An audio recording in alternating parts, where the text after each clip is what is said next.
తెలియజేస్తూ ఉన్నాం. మరి మీ గ్రామానికి మేము రావడానికి ఒక మాటను తెలియచేయడానికి మేము ముందుకు వచ్చి ఉన్నాం.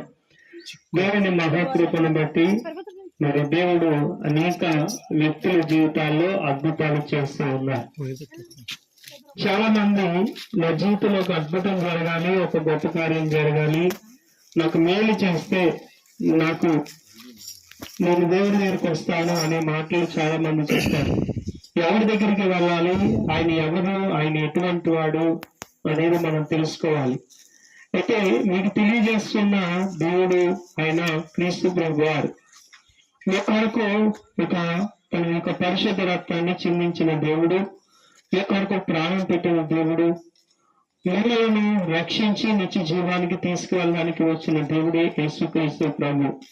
ఈయన అనేకుల జీవితాల్లో అద్భుతాలు చేశారు, గొప్ప కార్యాలు చేశారు. ఇక్కడ మాకున్న ప్రతి ఒక్కరి జీవితంలో కూడా ఒక్కొక్క మేలును మేము పొందుకున్నాం, ఒక్కొక్క ఆశీర్వాదాలు, ఒక్కొక్క దీవెనలు మేము పొందుకున్న వారమే. చెడు జీవితంలో చెడు తత్వము, చెడు ఆలోచనలు కలిగి ఉన్న మా జీవితాల్లో ప్రభు ఎన్నో మేలులను చేశారు. కాబట్టి ఆ ప్రభు గురించి మేము చెప్పకుండా ఉండలేము, కన్నవాటిని విన్నవాటిని మేము చెప్పకుండా ఉండలేమని పౌలు గారు చెప్తూ ఉన్నారు. కాబట్టి ప్రియమైన వారులారా, చిక్కులపాడు గ్రామ ప్రజలు మీరు తెలుసుకోవలసింది ఏంటంటే, మన జీవితాల్లో అద్భుతాలు కావాలి, గొప్ప కార్యాలు కావాలి, మన పాడి పంటలు దీవించబడాలి, మన కుటుంబం ఆశీర్వాదకరంగా ఉండాలి అని మనం అనుకుంటున్నాం. మంచిదే. అంటే అంతకన్నా ముందు మనం పాపంలో ఉన్నాం, లోకంలో ఉన్నాం, శాపంలో ఉన్నాం, మరణానికి దగ్గరై ఉన్నాం. కనుక ఆ మరణాన్ని తప్పించే ప్రభు దగ్గరకు మనం రావాలి. ఆ మరణాన్ని తప్పించి మనల్ని నిత్య జీవానికి నడిపించే ప్రభువుని మనం తెలుసుకోవాలి. ఆయనలో ప్రేమ ఉంది, ఆ ప్రేమ నీ దగ్గరకు వచ్చింది, ఆ ప్రేమ నీ కొరకు ప్రాణం పెట్టింది, ఆ ప్రేమే నీ కొరకు మరణించింది, ఆ ప్రేమే నిన్ను నిత్య జీవానికి చేర్చడానికి ఆయన ఈ లోకానికి వచ్చాడు. కాబట్టి ఒక్కసారి యేసు ప్రభువుని ఎవరో అనేది మనం తెలుసుకోగలిగితే మన జీవితాలలో ఏం పొందుకుంటాము అనేది ఆలోచన చేస్తాం. మొదట మానవుడు పాపంలో ఉన్నాడు, ఆ పాపంలో ఉన్న మనుషుని విడిపించడానికి యేసుక్రీస్తు ప్రభు వచ్చాడు. ఈ పాపమును తప్పించే వారు ఎవరన్నా ఉన్నారంటే ఎవరు లేరు. మహాగణులు ఉన్నారు, గొప్పవారు ఉన్నారు, మేధావులు ఉన్నారు, జ్ఞానవంతులు ఉన్నారు, బలవంతులు ఉన్నారు. కానీ ఒకరి కొరకు ఒకరు స్వార్థపూరితమైన ఆలోచన కలిగి ఉన్న వారి లోకంలో చాలా మంది ఉన్నారు. ఏ స్వార్థము లేనివాడు, నీ కొరకు పరిశుద్ధుడై, నీతిమంతుడై, పాపం లేనివాడే ఈ లోకానికి వచ్చాడు అంటున్నాడు. నాలో పాపం ఉన్నదని ఎవరు నేరస్థాపన చేయగలరు. కాబట్టి ఏ పాపము లేని ప్రభు నీ కొరకు ఈ లోకానికి వచ్చి నీ పాపాన్ని తుడిచివేయడానికే పరిశుద్ధ రక్తాన్ని చిందించాడు. ఆ పరిశుద్ధ రక్తాన్ని చిందించి నిన్ను నిత్య జీవ రాజ్యానికి నడిపించడానికి ప్రభు వచ్చాడు.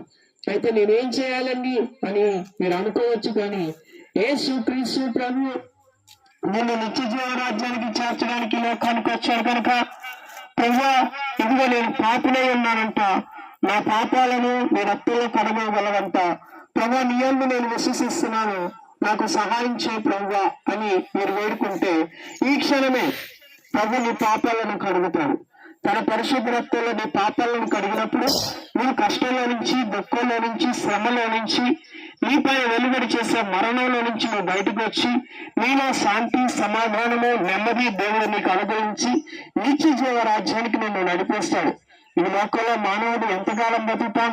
60 సంవత్సరాలు, 70 సంవత్సరాలు, అధిక బలం ఉన్న 80 సంవత్సరాలు. అయితే ఈ లోకాన్ని ముగించుకున్న తర్వాత నువ్వు ఎక్కడికి వెళ్తున్నావు? ఈ లోకంలో నువ్వు బ్రతికి ఉండగా, నువ్వు ప్రాణంతో ఉండగా, నువ్వు సజీవుడుగా ఉండగా ఆ ప్రభుని నువ్వు తెలుసుకోగలిగినట్లయితే ఆ ప్రభు నిన్ను నిత్య జీవ రాజ్యానికి నడిపిస్తాడు. కాబట్టి ఈ రోజు నువ్వు సజీవంగా ఉన్నావు కనుక రక్షణ సువార్త నీకే. నువ్వు సజీవంగా ఉన్నావు కనుక క్రీస్తుని గురించిన వార్త నీ కొరకే. ఇదిగో ఆయన నీ కొరకు వచ్చాడు, ఆయన నిన్ను రక్షించడానికి వచ్చాడు, నీ పాపాల నుంచి విడిపించడానికి వచ్చాడు, నిన్ను మరణం నుండి తప్పించడానికి వచ్చాడు. కనుక నీవెక్కడున్నా సరే, ఈ స్థలంలో ఏ పరిస్థితుల్లో నీవు ఉన్నావు, దుఃఖంతో ఉన్నావా, బాధతో ఉన్నావా, అనేక రకాలైన వ్యాధులతో నువ్వు కుమిలిపోయి ఉన్నావా, నీకు శాంతి లేక, మనశ్శాంతి లేక, నీవు దుఃఖంలో మునిగి ఉన్న నీ పరిస్థితులు, నీ అన్నవారే, నీ బంధువులే, నీ స్నేహితులే, నీ రక్త సంబంధులు నేను పట్టించుకోకుండా నిన్ను నిర్లక్ష్యం చేసి ఉన్నారా? అయితే ప్రభు నువ్వు కావాలని ప్రభు కోరుకుంటున్నాడు. నీ కొరకే ఈ రక్షణ సువార్త, నీ కొరకే. కాబట్టి రక్షణ సువార్త ప్రభు నీ దగ్గరకు తీసుకొచ్చి ఉన్నారు కనుక ప్రభువా, ఇదిగో నాయనా నా పాపం నుంచి విడిపించే దేవుడు కనుక ఈ రోజు నుంచి నేను నిన్ను అంగీకరించడానికి ఇష్టపడుతున్నాను.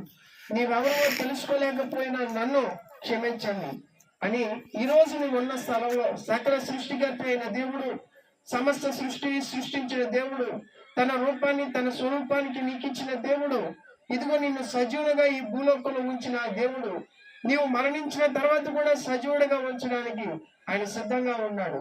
కాబట్టి ఈ రోజే యేసుక్రీస్తును సొంత రక్షకుడిగా అంగీకరించినట్లయితే నిత్య జీవ రాజ్యము నీదే. యేసు ప్రభు అంటున్నారు, నేనే సత్యం, నేనే జీవం, నేనే మార్గం, నా ద్వారా తప్ప తండ్రి యొద్దకు చేరరని. ఇటువంటి గొప్ప భాగ్యాన్ని మీరు పొందుకోవాలంటే ఇదిగో యేసు ప్రభు నిన్ను ప్రేమిస్తున్నాడు. యేసు ప్రభు నీ పాపాల నుంచి నిన్ను విడిపిస్తాడు. యేసు క్రీస్తు ప్రభు నుంచి జీవంలోకి నడిపిస్తాడు. అయితే ఈ రోజు చేయవలసింది ఏంటంటే నువ్వు ప్రభువునందు విశ్వాసం ఉంచాలి. ఇంత గొప్ప రక్షణను నిర్లక్ష్యం చేస్తే ఎలాగ తప్పించుకుందావు?